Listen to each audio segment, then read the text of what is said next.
Hello, everybody. I'm Alek Koberna. That's Matt Morrison. And then there's Mike Wolfgang. This is the Casual Sports Podcast, Week 19, opening up with a blizzard in the valley, guys. Rock and roll. But Winter Storm Izzy has pounded us. We're all snowed in. Games tonight for YSN, a lot of them have been canceled. Go to their social medias at YSN Live. To figure out whether or not your game will be going on with the snow today. I can't imagine pretty much anywhere within the Youngstown Valley is going to be having games. I know my game tonight, Mineral Ridge and Cardinal Mooney, that one at the Ridge has been canceled. That got canceled at 9:30. The MLK Ursuline tournament got canceled as well today. They had day one of operations yesterday, had to shut it down. Games aren't being made up at some point. So games canceled today will not be made up for the most part. So with that being said, week 19 here, guys. We're finally getting some snowstorms. We got awesome NFL playoff wildcard weekend. I started off, and right now we're about to have a top 25 showdown here, about to finish up. I mean, 3 minutes left between Purdue and Illinois, and Purdue has a 4-point lead. So we got a lot of stuff going on. Since I think just this past Saturday, we saw 5 top 10 teams go down in college basketball. So rankings coming out on Tuesday. Those are going to be chaotic, you know it. But guys, how's the snow treating you? How you guys doing?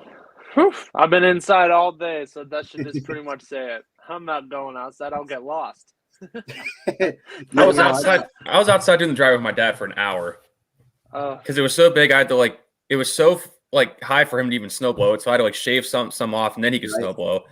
It was a mess.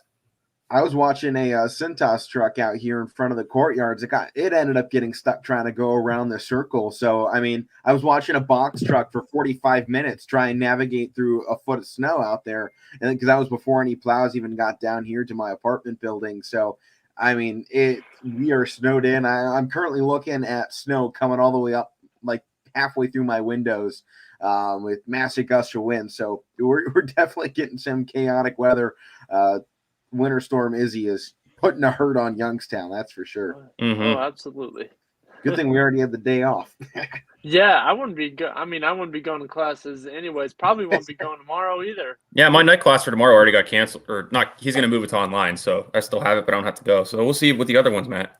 Yeah, I'll email and say, hey, listen, I'm 40 minutes away, and I'm not it's a different story for you. Yeah. Man, especially with all the back roads. You're out in the middle of nowhere. Yeah. Those are going to be awful. So, yeah, with that being said, let's get into some actual sports here. NFL recap.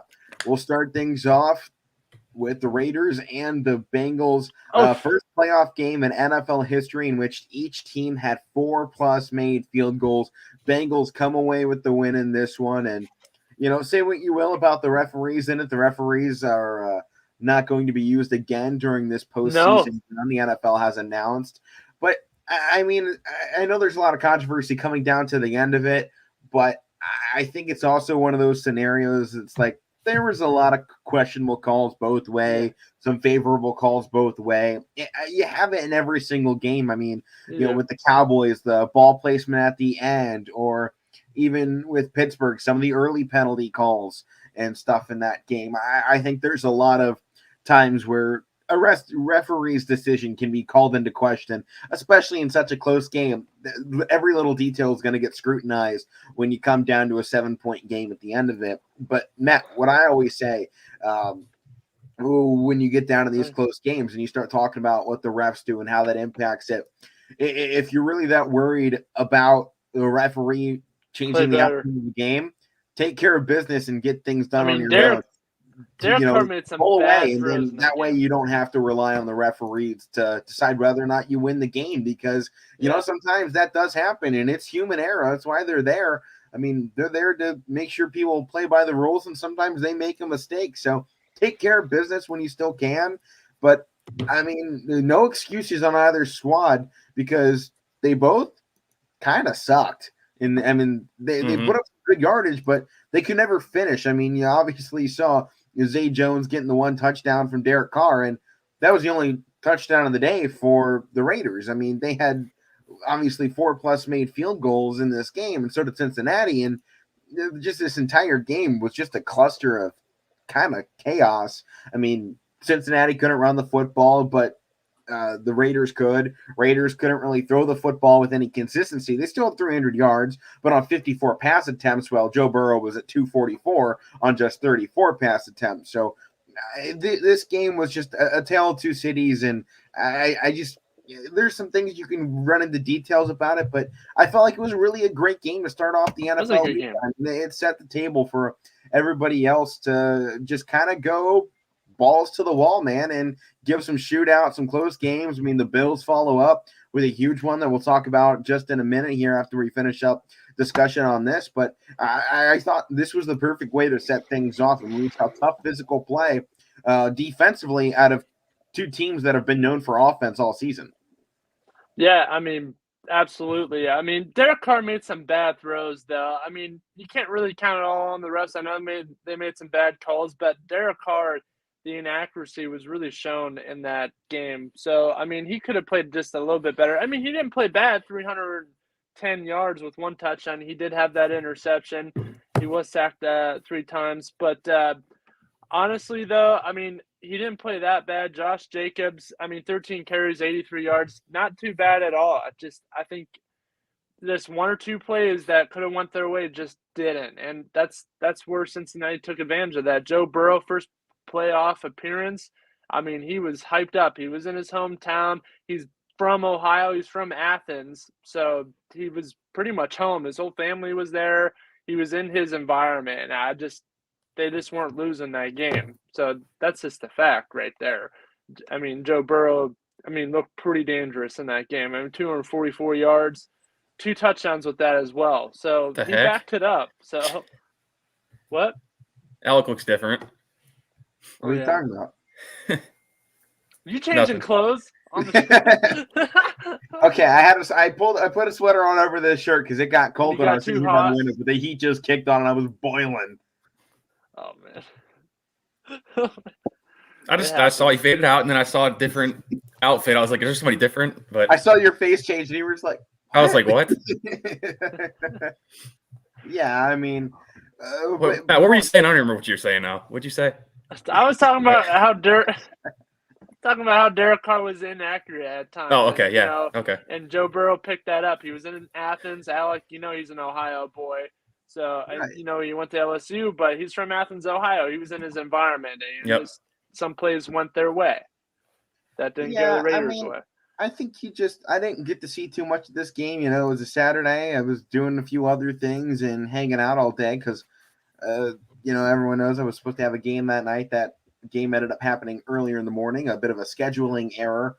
Mix up in communication between the schools and YSN. So I ended up not having a game. So, throughout the day, I was like, I'm seeing sports tonight. I don't really watch it too much during the day when that's the case. So, I was hanging out doing other stuff. But, I think this was a game I really should have watched because it was a pretty darn good one. And I think both teams, they felt pretty even. And it's exactly what you want out of what is this, the 4-5 matchup? Yeah. So they both had the same record. They pretty much played like it, and you knew Cincinnati was the better team, and that's what the final scoreboard shows. So I think any Raiders fans trying to make excuses from the refs in this one, I don't think you can make excuses. I mean, there are some excuses, I think, on the entire season. I mean, what's the difference of this season if Gruden's still around, if that whole scandal doesn't come out?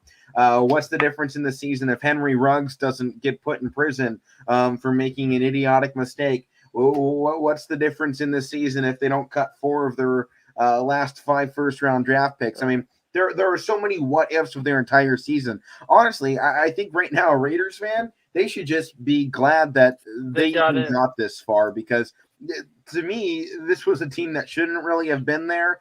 They made a run down to finish things out, and I thought the Chargers were a better team, but they pull off the last-second field goal in the week prior to the postseason, and they ended up getting here. And I think this is the best result as they could have hoped for with what's happened on the season. Yeah, it's kind of similar to the Steelers, man. I know we're going to talk more about them, but it's the Raiders probably deserve more to be there. They're probably a better team than Pittsburgh, but it's almost like it was an extra game for them, and they should be happy. Like Alek just ran through, like we've been talking about all year with them. What happened? Illinois just tied the game, 14.1 seconds left, 69-69.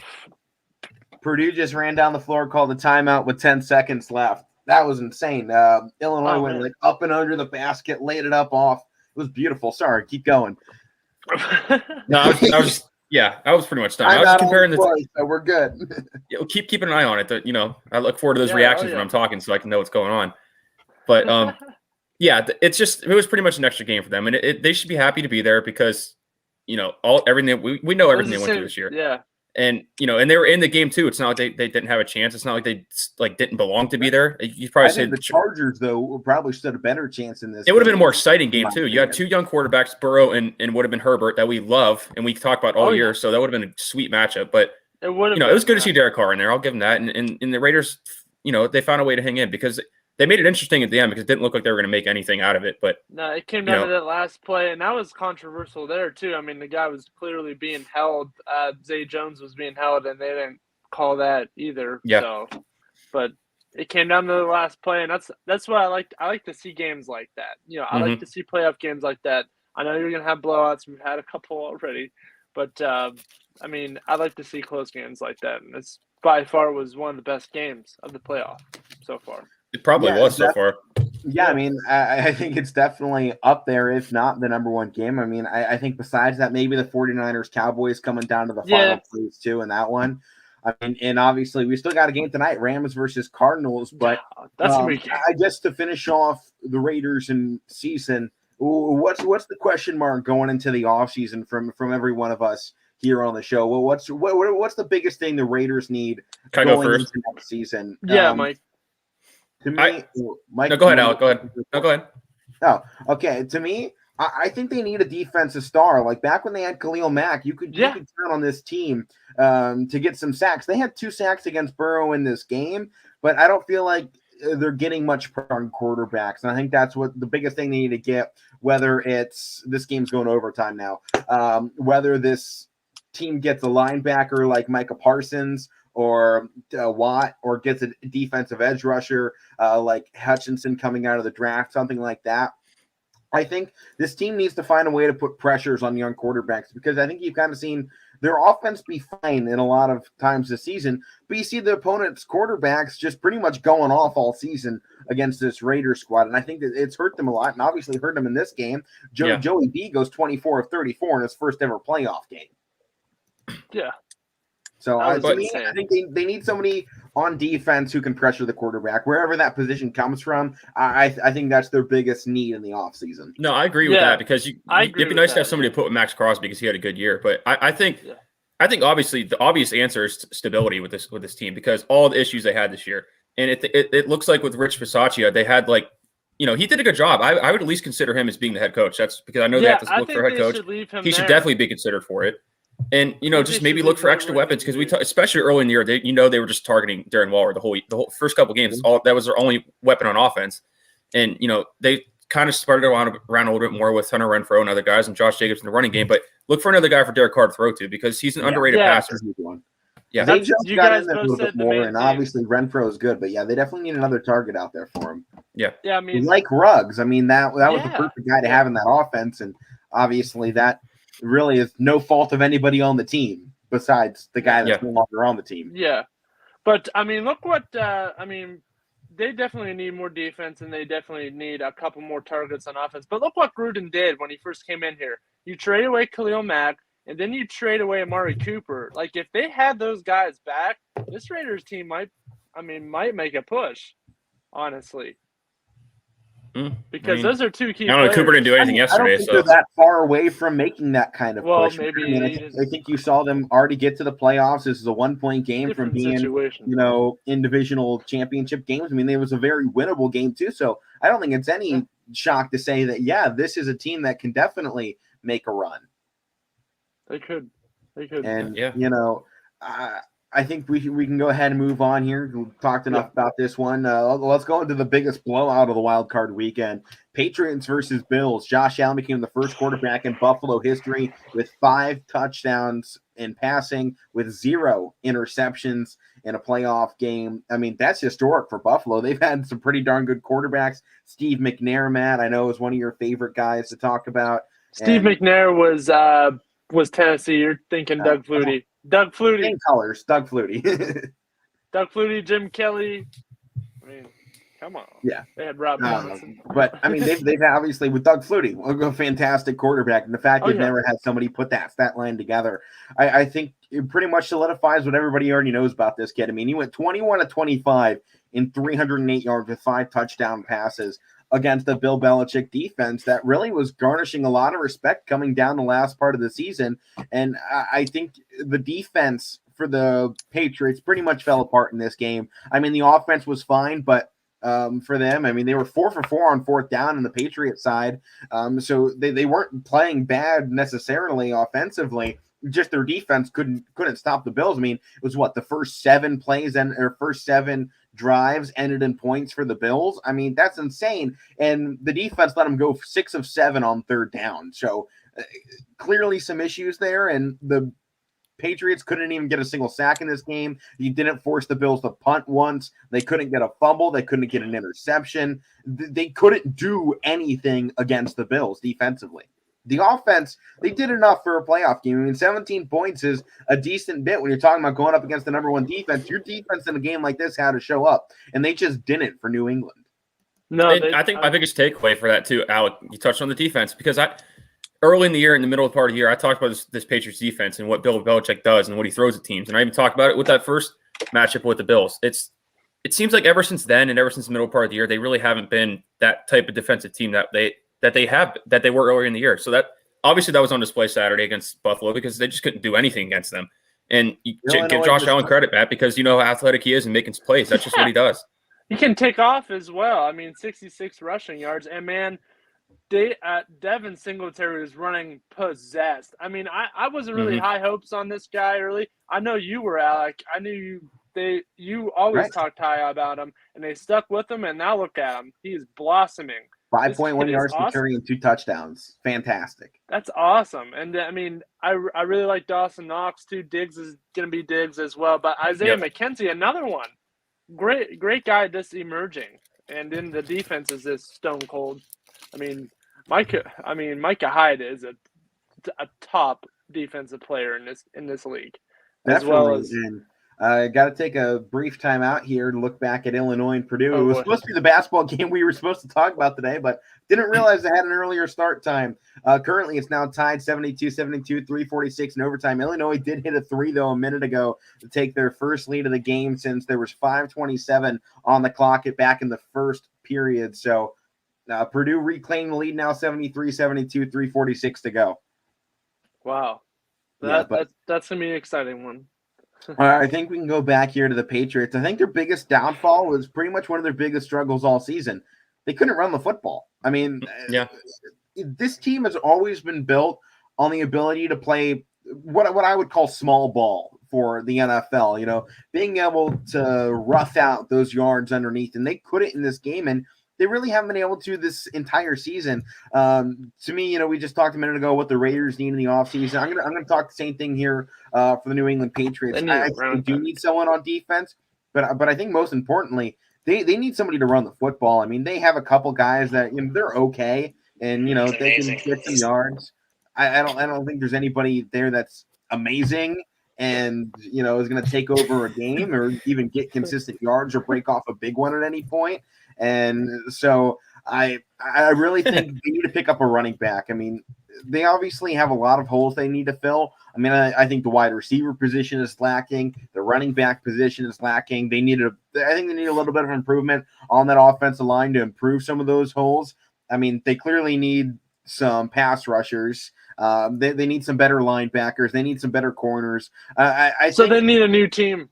Basically, but I mean, I don't think it's a team that you can really say, oh, we need to hit a rebuild switch on, because they made it to the playoffs as a 10-8 team. So they're clearly not bad, or 10-7 team. Yeah. So they're clearly not bad, but they definitely need upgrades at every position. They're upgrades. A team with solid coaching, but they need upgrades. They need players that are a little bit better than what they are.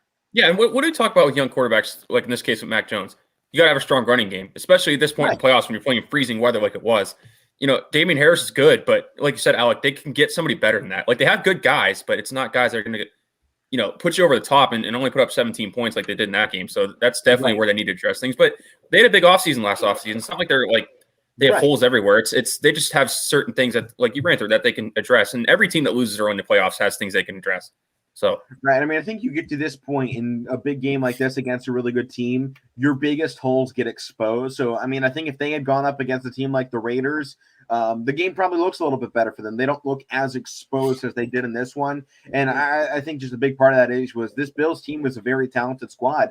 I mean, they started playing like they were at the beginning of the season, right? When they were blowing teams out 49-0. I mean, this was the Bills team we saw in the beginning we were kind of talking about. This was the far and away favorite to win the Super Bowl at the beginning of the year after those first few weeks when they were slaughtering everybody and making it look like Georgia going up against the FCS. That's just how it was looking to start out the season. I think the Bills are back to their powers, and I think they were feeding off of having to beat the Patriots again, their divisional rival, the passing of the torch, whatever you want to call it, in this game. It was a desperation time for the Bills because they'd been dominated by the Patriots forever, and they were sick of it. And they obviously had the better team, the number one defense. They couldn't lose to the Patriots again. They came out there with a vengeance, head on fire type play. So phenomenal. Yeah, and talk about getting over the hump with the Patriots. They got another chance this next week to get over the hump against the Chiefs because they lost to them last year. I know they killed them in the regular season early year, but 38-20 they beat them. Yeah, you remember last year when 4 or 5. So I know we're going to talk about that game later on, but you remember last year when Diggs, after they lost that game, Diggs was all staring at them, he was watching them. Well, come out, make Mahomes watch your championship ceremony. Do something about it. I can't wait for that one. Oh, me too. Man. Okay, so we're checking in back here to the game. Illinois just stole the ball, down by 1, 45 seconds on the clock in overtime. Whew. Dribbling it out by half court. Why don't I just give some play-by-play here? I kind of like how this is going on during the show. I like this. We got another timeout taken. This one by Illinois. So we'll get back down to it in a second here, but I think skills position is the biggest part the Patriots need to find in the offseason. They just need some explosiveness out of this offense. It feels just so vanilla, and they've been so vanilla for so long. They just need, they don't need, superstars or flashiness. They just need some sprinkles on top of that vanilla ice cream. You know what I mean? Yeah, and receiver. They really never have good receivers. Not that they're not good, but they just don't have any next level guys, and that's what they really need to get. That have blazing speed or phenomenal hands. Yeah. They have some really talented guys like Julian Edelman and Danny Amendola who kind of came out of nowhere and played their hearts out for the 10 years they played and then went off to the sunset. Mm-hmm. Although Amendola, he's with the Lions right now, isn't he? Yeah, he's still around. Yeah. Well, Edelman was telling a story. He's like, you know what? Danny Amendola and I had an agreement before I said I was retiring that we would go out together. I retired and he's still playing. It's kind of like he's not, though. He's on the Lions. Yeah. So you're not playing for much. Well, next game up here. Game a little bit disappointing in the outcome, but I don't think an overall terrible performance. The Eagles and the Buccaneers. Mike Evans was the first player in Tampa Bay history with 100-plus receiving yards and 1 receiving touchdown in a playoff game, which kind of sounds like a very surprising stat with really the history of this Tampa Bay franchise. But, I mean, I think you look at this game, it wasn't great for Jalen Hurts, but I think once again, the biggest hole that we saw with them all season, despite the fact they were number 1 in rushing offense, they didn't really have a running back. And we saw that again. They didn't have a running back. It's Jalen Hurts. So, I'll go ahead and say what I think they need before next season. And they're looking for a ground game too. They got to find a running back to help out Jalen Hurts because right now, as much as you say, oh, well, if they already got the number 1 rushing offense, it's like, yeah, but I think at times Jalen Hurts feels pressured by that to run the football when he's dropping back to pass. And I think sometimes he's hesitant to throw that football as much because he knows he can get some yards on the ground. They need to find a way to get him to calm down in the pocket. I mean, it's with like Josh Allen, right? Mm-hmm. Fantastic mobile quarterback, finished second in yards per carry. And then you can still see him throw that ball a million miles down the field. They need to get Jalen Hurts in a comfortable situation like that, in my opinion. But I'll go back to this game. 10 seconds on the clock, down underneath, in the paint, off the backboard, tied with 8.9 at 78. Illinois tied the ball game. Purdue coming down 6. 5, 4, crossing half court, 3, gets the pick, 3 from way outside, no good, buzzer, double overtime. Wow, I love keep it going, keep it going. Keep it going, Yeah. keep playing. There we are. So double overtime in the top 25 matchup. Guys, what did you think of this Eagles-Buccaneers game? I agree with you on the running situation. I mean, the inconsistencies when Miles Sanders continues. He's a solid running back, but it's just the inconsistency because right when he's looking good, like he did to close out the year, he has 7 carries for 16 yards in the playoff game. You can credit Tampa's defense because they were playing good too. But yeah, I mean they have a phenomenal defense. Yeah, it's got to be more than that, and they have decent running backs. Like Boston Scott has been there for years. He's been on some good teams when they had good teams there. Kenneth Gainwell, he's kind of 1 carry for 6 yards. I know they didn't use him that much in the running game, but yeah, that's probably where it's like you said. It's kind of weird to say that because that's what they do is run the ball. That's what they were this year, but it still can improve. But I think the one thing you have to look at on the other side of it is, yeah, their rush game was amazing, but then you look at the passing stats, you're like, well, Jalen Hurts was putting up decent numbers every game in the passing department, yet they were ranked 27th in the nation, I think, in that category. So I think on the same side of, they can run the football really well. I think their rushing game with Jalen Hurts hurts the team in more ways than one, as I was saying. And I think a big part of that now in the offseason, if they don't go to the running back room and address that, then they have to address either, to me, tight ends. I mean, they traded away Zach Ertz. To me, that means they believe either Dallas Goedert is the next big guy for them, or they think they can find somebody in the draft that can give them the same value as Goedert did off the bench and Zach Ertz was as a starter. So maybe they have somebody coming up in the draft they really like, and that's why they got rid of Ertz earlier in the season. But I think it's either a tight end, a running back, or an offensive lineman. I think those are the big 3 positions to me they need to address. I mean, defense can always get better. They can always find more guys there. But I don't think it was the worst part of their defense. I mean, the worst part of their team. I definitely think they were pretty strong in that department for a good chunk of the season. Yeah. Yeah, they were. I mean, I agree with that. I mean, they need some more offensive linemen. I mean, they have what's his name? They have the other Kelsey brother, but I mean, he's getting old. He's just getting old. They need a couple guys in there to block for Hurts and maybe help build some holes for the running game that potentially they can bring in or stick with. So. Yeah, I mean, definitely. On the other side of this, though, Tom Brady, man, he was Tom Brady. He has not let up. Brady. No, not at all. I think one of the biggest things, I mean, I kind of talked about it last week on the show, last Friday, and like you've seen Brady struggle in the start of the postseason a lot when he played for Bill Belichick and the Patriots. Now, last season, he started off with the Buccaneers in the postseason. He played amazing. Now he's doing it again, and I almost think part of it is I think he likes that sunny weather down there in Florida, man. He's playing in the sunshine. He ain't got to worry about the damn cold anymore. I mean, look where he would have been playing if he was on the Patriots. He would be playing in Buffalo in negative 10 degrees. That impacts your throwing game, and I think that was impacted Mac Jones. What we've been seeing with Tom Brady in the last 2 years. I mean, you expect at some point for this guy to start losing something somewhere. It just hasn't happened. I don't know when it's going to happen either. I don't know when. I mean, he went 29 for 37, 271 yards and 2 touchdowns. Some people just love the cold, and some people just love the cold weather, and some people just like the warm weather. It just doesn't matter. When he was younger, but I think as he's gotten older, then whether it's his knees or just taking so many hits, I think that cold weather impacts him a little bit more. So I'm interested to see if he ends up taking on who's the 1 seed right now? The Green Bay Packers. Yep. Yeah. So if he ends up taking on Green Bay in Lambeau, right, we're going to see Tom Brady return to some cold weather, most likely. So I think that's definitely something interesting to watch.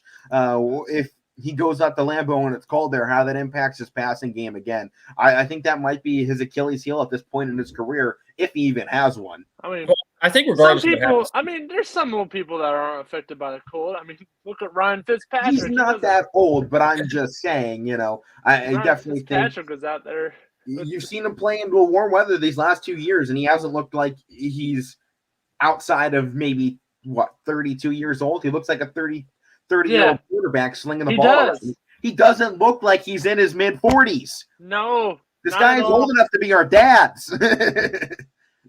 He's old enough to be Josh Allen's dad. Right. I mean, the rookies coming into the league are like a whole human being between in age right now between them. I mean, when you get an 18, 19-year-old guy coming out of college and 43-year-old Big Ben, or pardon me, not Big Ben, Tom Brady. I mean, it's definitely something to look at. Whether or not, maybe, how he plays in certain weather climates at this point in his career might be the only thing to even judge this guy off of, because he's perfect. I mean, he's the perfect quarterback right now in the NFL. He is the best quarterback of what you would consider the 90s build, and he somehow made that last 20 years. Not many people can do that. No, not at all. But let's go ahead here, Mike. Move on to the next game. This one's your game. I'll let you get into it here in a minute. 49ers take down the Cowboys, who were on choke alert once again. By the way, I don't wait. Versus Dallas in team history. They were 0-2 going into that one on the road against Dallas. I don't need to be on full screen. They don't deserve my full attention. I want to have you guys looking at me while I'm saying this. All right, you ready? So I'm not surprised that this happened yesterday. I expected. I picked Dallas to win because I'm a fan. I thought they were going to win. They're at home, and I told you guys it wasn't feeling right because everybody was hyping up San Francisco, but they won. I'll give them credit. Am I surprised with this? No, because it is the Dallas Cowboys. I've been telling you guys this all year. When they lose to bad teams or when they can't beat good teams, this is what they do. And you have, again, I love Dak Prescott. I'm not throwing him under the bus at all. But you have a guy like him that's making, $75 million this year. You have a receiver in Amari Cooper that's making a $100 million contract. You have Zeke, same amount of money. So you have close to $300 million in three guys in your offense, and they didn't do anything. That's a problem to me. And the Mike McCarthy problem too. That guy needs to be gone. I never wanted him when they first hired him. 2 years into this, there's no reason for them to lose in the first round of the playoffs. My dad was going off about him too. He's like, he needs to go now. I can't stand him. I'm like, Dad, calm down. I mean, again, I'm not shocked, but Mike the last few times they've been in the playoffs, all those penalties. It's just like, the last few times they lose in the playoffs, it's like, okay, well, they're young. They're gonna be back, which they still are young. But you've had Dak, Zeke. And I think Amari's been there for 4 years. You've had these guys for 4, 5, 6 years, and you've done nothing with them at all. And again, I love Dak, but it's just the inconsistency with him. And another thing that kind of disappointed me yesterday, this was off the field after the game. They were upset with the refs. They have no reason to be upset with the refs because they didn't handle that correctly. It's all on them, but for some reason they don't want to blame themselves. Dak's in the post-game press conference. They have video of fans like throwing stuff at people while they're at players and I think referees too while they're walking off the field. Yeah, and Dak was saying, that's, don't throw stuff at players and all that stuff. Then somebody said, I think they were throwing at the referees. He's like, well, the referees deserve to get stuff thrown at them. Is Dak, the reason I like Dak is because of the way he leads his team. That was pretty hard to hear yesterday because he is the leader of this team and you hear that from him. Just acknowledge it. Just acknowledge that you guys messed up at the end of the game. Just say that you lost and quit blaming the refs because you lost. Why would you run with 14 seconds left? That was the big thing. No timeouts, and you run up the middle. There was a clear cutout lane at one point. If you wanted to go left, you had two wide receivers, two is left, where you can very easily cut out and go out of bounds and leave probably 2 seconds on the clock for a Hail Mary. Or you could have slid earlier instead of running for 5 more yards.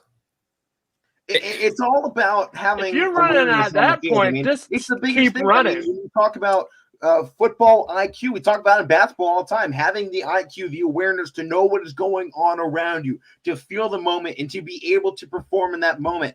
That is the biggest separator between your average quarterback and what makes you great. Guys like Big Ben and Aaron Rodgers and Pat Mahomes and Tom Brady, they have that instinct at the end of a game to know exactly where to be. They don't always make the right play or, make the perfect pass, but they know where to be able to make that moment possible. Dak doesn't have that. He has all the ability in the world to throw the football. He's without a doubt one of the best. He's a meathead in the game. He is not one of the best game finishers in the game. And I think that's the one thing that separates Dak from his counterparts and where he has very similar stats 90% of the time. I mean, he's either better than or has the same stats as the rest of these guys pretty much every season, but he doesn't have killer instincts. He's a great quarterback, but he doesn't finish. But you know what the other thing too? He doesn't finish, But how many times this year did I tell you they got away with some too that during the regular season? But how many times did I tell you they got lucky they won that game because Mike McCarthy can't manage the end of the game? That's half the reason why Dak can't. That's a big one too. He should have had a timeout. You always need a timeout going down in that final one. If you have to burn it somewhere else, that's a management problem. You have to have your guys ready to go when you're in that 2-minute drill. You need to have a timeout. I mean, that's a huge thing. You can't be running that drill, and especially when you're running a quarterback draw, and not have that in your back pocket. You just need that kind of security, and you need it to be able to drop a final play sometimes as well. And I definitely think, Mike, to your point, McCarthy not the answer. And I would like to propose one. It talks about all the teams, what they need going into next season. I don't really think your team needs a lot. I mean, you can always use more defense. Another pass rusher would be nice, I think. That's the frustrating thing. One. But how about this? In the head coaching position, Eric Bieniemy. I mean, he's led. I would take Bieniemy. I would take who's my coach? Brian Flores. I would take Brian Flores over this guy. Well, I like Bieniemy here because you've seen what he's done with a very similar style as quarterback with Mahomes. Now he would come here, have maybe a little bit better of an offensive line, a better run game. I'd say an equally talented wide receiver room, and maybe a slightly better quarterback when it comes to accuracy. What do you think? I think you put Bieniemy in a perfect situation if you were to take him in a head coaching hire from Kansas City. And I think you let your defense coordinators do their work. He's an offensive-minded coach who would probably leave the defense, to do their job. I like Dan Quinn as your defensive coordinator. I do. He might leave. Yeah, and Kellen Moore might leave too. So. But Alek, to your point, though, I understand this because, and this is the frustrating thing as a fan, and it's not just this year. It's the last couple of years, especially since they've had this group in the playoffs, like I think 3 or 4 times since Dak's been there. I'm so tired of hearing, they have the talent to do it. That's the only thing holding them back. If you can't understand the only thing, all the talent they have, and you can't look at the coaching being the only problem, because that is the only problem with this team. They have everything they need to win and go on runs. It's the Cowboys, and they're going to mess it up. And I'm not trying to sound like Stephen A. Smith because I know he's a big Cowboy hater, but you just know it's hard for me to get excited about this team. I know throughout the year when they had big wins, like when they beat the Patriots and the Chargers and teams like that, and they hung in there with Tampa Bay, I got excited. Obviously, I get excited as a fan, but it's like yesterday in the whole weekend, I was like, I should be getting excited. My team's in the playoffs, but I don't with this team because what's going to happen. Yeah, it's just frustrating. Definitely. But, give credit on the other side to the 49ers. Oh, I do, definitely. Elijah Mitchell had a solid game, 3.6 yards per carry. Deebo Samuel was putting this team on his back. Deebo! Yep. And I got to love Brandon Ayuk. He's getting crapped on all season. Everyone's talking, mad game. Like, this guy's overrated. He can't play. He's always asking for too much. This and that. And then he comes out and he's the number 1 wide receiver in the postseason. I mean, most receptions, most yards, and second highest yard or third highest in yards per catch. So, I mean, I think overall, fantastic play out of Brandon Ayuk and Deebo Samuel. We kind of knew those were the 2 guys to watch out for. I'd like to see them next week, though. Get George Kittle a little bit more involved in this offense. He's a fantastic player. Get him a little bit going, a little bit more. And if Emmanuel Mosley has another game like he did, expect this team to potentially pull some shockers here in the NFC part of the card. I definitely think they can. And if they out-physical teams like they did yesterday against Dallas, if they come in with that type of game plan, they got weapons and got speed. And, they deserve to win that game yesterday. Don't get me wrong, but it's you got to watch out for the mistakes of Jimmy G because that interception he had late, that felt like it was going to turn the game around. That type of stuff worries me with them. But other than that, they're going to out-physical teams, and it worked yesterday. And it worked down the stretch of the season. Yeah, it did. Yep. Yeah, definitely. Well, let's move on here. One more game in the NFL wildcard weekend, Matt. This one's your Steelers Chiefs, the end of an era for the Pittsburgh Steelers. Before I hand it over to you, got to make some news out of this one. Travis Kelce became the first player in NFL history with a passing touchdown, a receiving touchdown, and 100-plus receiving yards in a playoff game. So congratulations there. That was a big one. And take a brief moment once again. 33.9 seconds on the clock. Purdue is up by 4, and they're going to the free throw line in the double bonus already. They look like they have it sealed so long as they hit their free throws. So it looks like Purdue is going to take home the win here. All right. That's my squad this year. Yeah, I mean they're 14-2, about to go 15-2. They're going to be 4-2 overall in the conference. Illinois was the number one team in the Big Ten. They were 6-0 coming into this one, 13-3 record. I mean, they probably should have been in consideration for a top 10 spot. We're talking about Wisconsin and Purdue, and they're right up there with them. So obviously they got the talent to go to double time against Purdue. So, by the way, that was a good game the other night too. Ohio State, Wisconsin. Definitely was. Ohio State, Penn State yesterday. That was a close one. Yeah, it was. But Matt, well, let's go ahead here into your game. Your defense and your offense pretty much summed up their season with one game. Yeah. They got stomped. I mean, a lot of it, as much as you saw Mahomes slinging the rock for 400 yards, having just 9 incompletions, with one of them being a pick six by TJ Watt, or he took that ball away, went it back the other way on it, and then nearly causes another interception earlier in that drive, and Mahomes still has 5 touchdowns. I mean, it's just this game was just dominated overall. I mean, every category, every stat you want to throw at the wall, every one went to Kansas City. Oh yeah, I mean, they're a top-notch team. I mean, they've been to the Super Bowl the past 2 years. Oh yeah. Steelers were just there. Yeah, Steelers were just there. We were the worst team. We're not supposed to be here. We're just here to have some fun, finish things out. That's what they did. Big Ben got moved into third all time in the playoff passing yards. So he did pass Montana and Brett Favre, and I think that's an honor to pass guys like that. I mean, Brett Favre and Montana. Best at the game. So it's nice to have him pass names like that on a list. So. But I was honestly happy to see Juju back out there, too. I know he was a little limited, 5 receptions, 26 yards. But I was happy to see him out there and healthy. And I think him and Freiermuth would be a pretty good combination with, Juju and Johnson. Well, here's one of the biggest Johnson things, as Matt, well. with the wide receiver core. Let me go into this.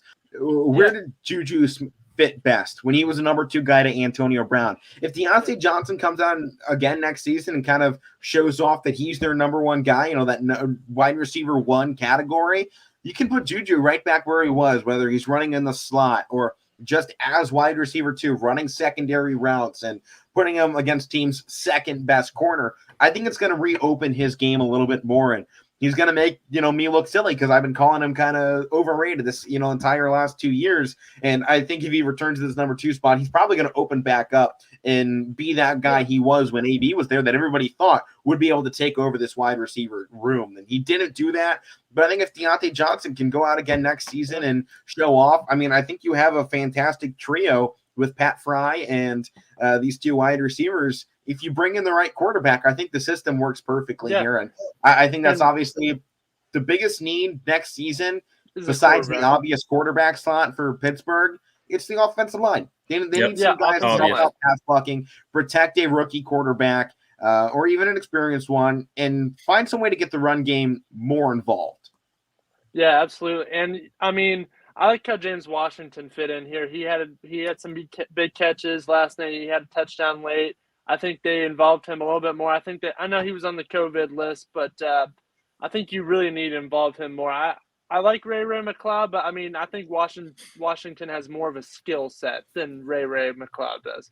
And hopefully he doesn't leave. He was talking about leaving. He didn't have a big role. I think they should keep him there and give him a bigger role. And yes, we do need an offensive line, but I saw some things on the defense too. We need to either get some guys that can stop the run, or honestly, it's time for Keith Butler to go. He hasn't been, since Dick LeBeau was there, this hasn't been that defense we've seen. And I don't think Matt Canada is the right guy for the offensive coordinator either. I want to touch on Canada too. I don't think he's the right guy. No, I'm willing to see what he does without Ben, because I remember early in the year, people were talking about this system kind of can work. It might work that he has, but it just really didn't work with Ben because how limited Ben is. So if they get a younger guy, and we'll see who they get, obviously. What's that? What's that? Bring in a more mobile quarterback and see if he can work with that.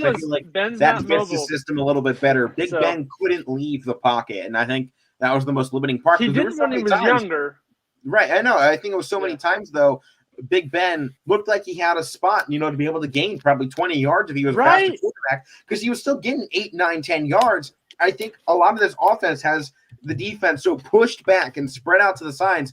the middle of the field has been opened up, and I think they really just need a quick quarterback that can just run right through there and create. That can take off when they need to. Right, because then it's also going to force the defense to pull back in and create space behind them where a good quarterback can pick that apart. And I don't feel like they had that very much with Big Ben because he's not mobile anymore. No. The guy was in his retirement. He used to move out. He used to move out to his right and his left and create space, but he can't do that anymore. He has to stay right where he needs to be, and the defenses know that. He's not going to move. So he's a free target if you can get past the offensive line, which they did. So well, this is in, guys, in double overtime. Purdue takes the win home 96-88 over the Illinois Fighting Illini. Sasha Stefanovic put up 22 for Purdue, the leading scorer. Zach Edey with 20 and Jaden Ivey with 19 as their big three scorers. They had 5 guys in double-digit scoring. On Illinois squad, their leading scorer, Alfonso Plummer, 24 points. Andre Curbelo with 20. Cogburn with 10. And then Trent Frazier with 16 points in the double overtime loss there. There's your final score from Purdue and Illinois. See that? But, your game. You know what? Let's finish that talk off with Pittsburgh. Let's go ahead into the final matchup that we have of the wild card weekend, extending to Monday on the holiday here of Martin Luther King Day. So let's go for it. Rams and Cardinals really should be a phenomenal matchup between these two teams. I mean, we just saw them December 13th. It was a one-score game. Overall, the Rams have won 9 of the last 10 games against Arizona. I might have them favored here again with really the struggles we saw with Arizona. But I think this is such an interesting game. And to me, sometimes, we pick based on who we're rooting for in this one. I'm rooting for Stafford, man. As much as I was on Arizona's wagon this season. Oh, me too. Man, this Rams team and Stafford, he deserves it. After Absolutely, so many he years does. in Detroit, he deserves this, man. He deserves it so bad. I can't stand the Rams, but Stafford's on the Rams. I'm like, that'd be so sweet to see him get one. Because, like you said, he was in Detroit for about 12 years with one.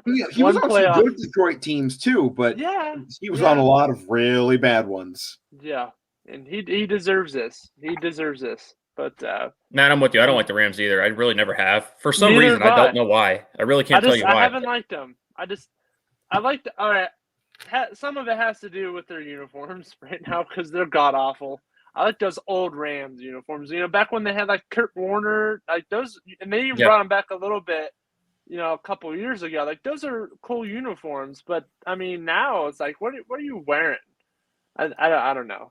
That's not a big factor, but it's still a small factor. I don't like their uniforms. No, man. But, I mean, horrible. Just look at Matt Stafford's story. They're the worst ones out there. Well, maybe not. Atlanta's are pretty terrible. Those are pretty bad. In New York. 2009. I mean, to go back here to what Matthew Stafford has been through, the ringer.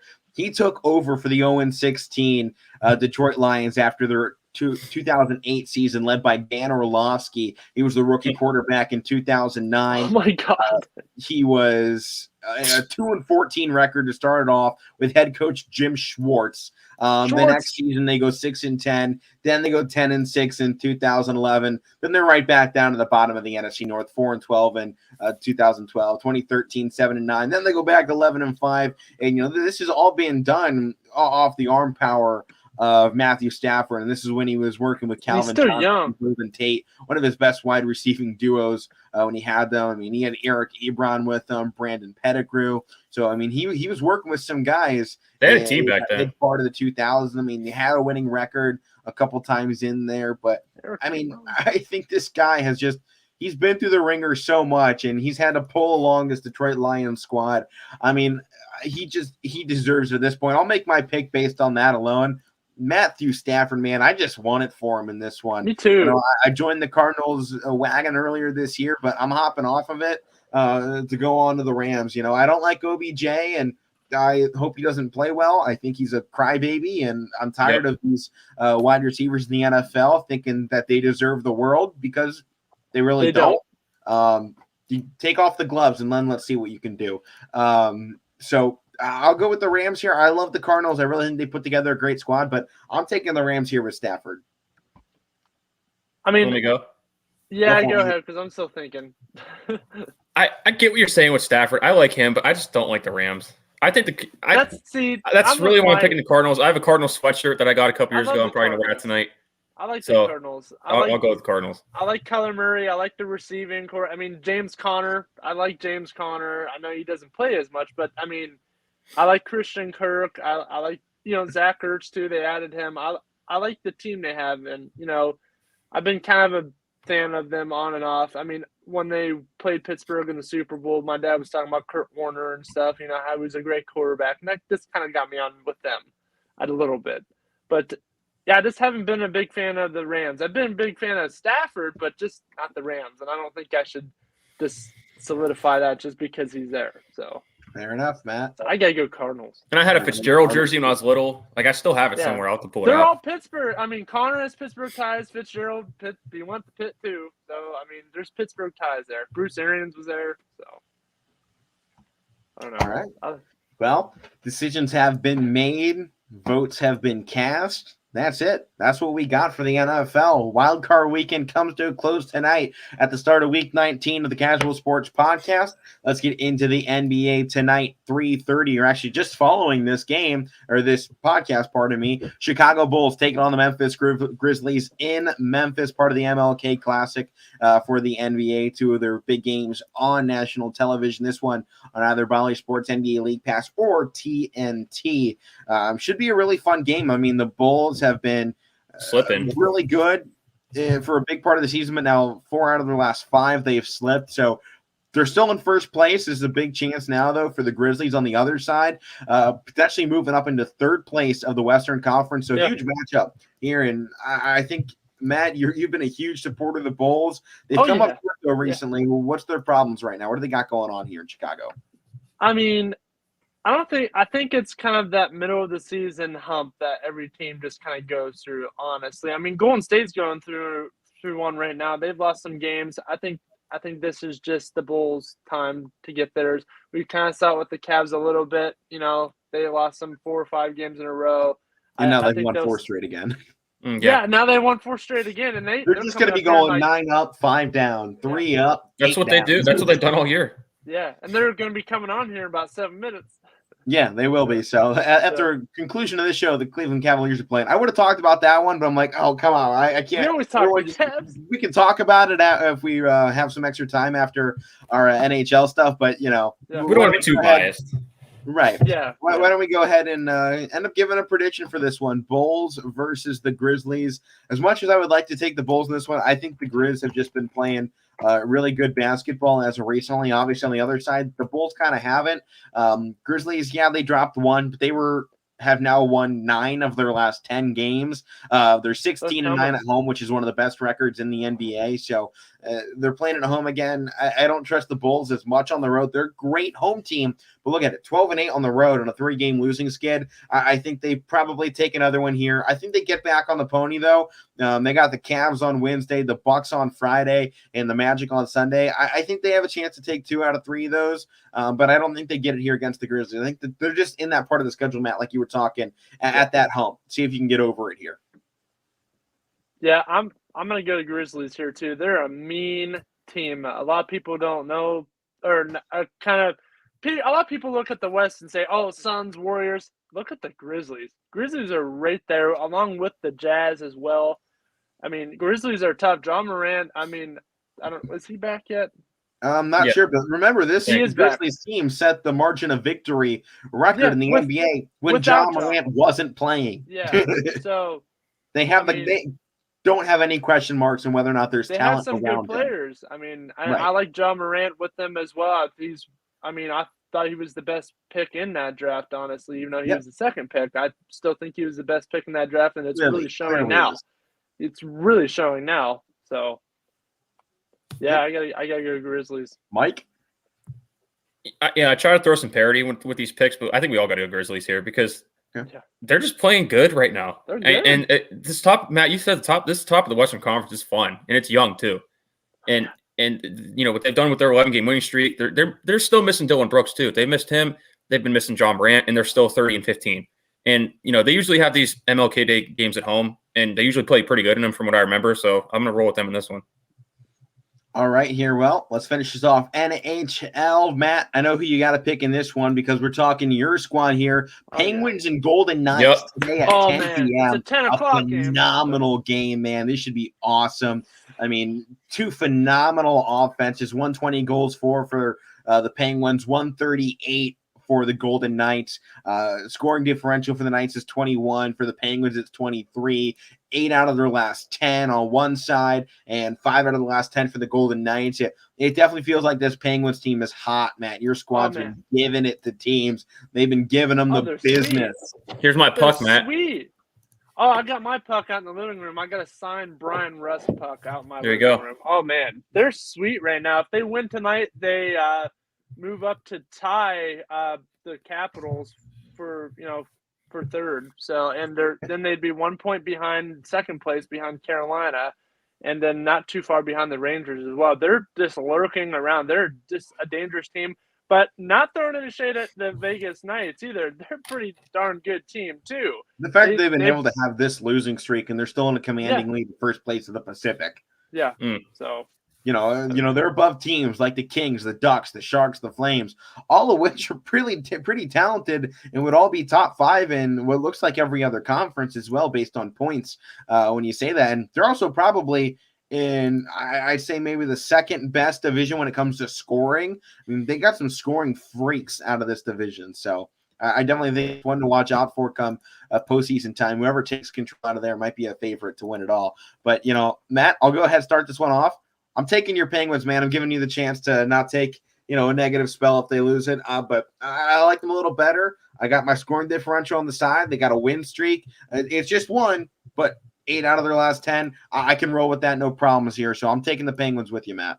Yeah, Jake Gensel is having a great year this year. He had that overtime goal that lifted them over the Sharks the other night. Saturday.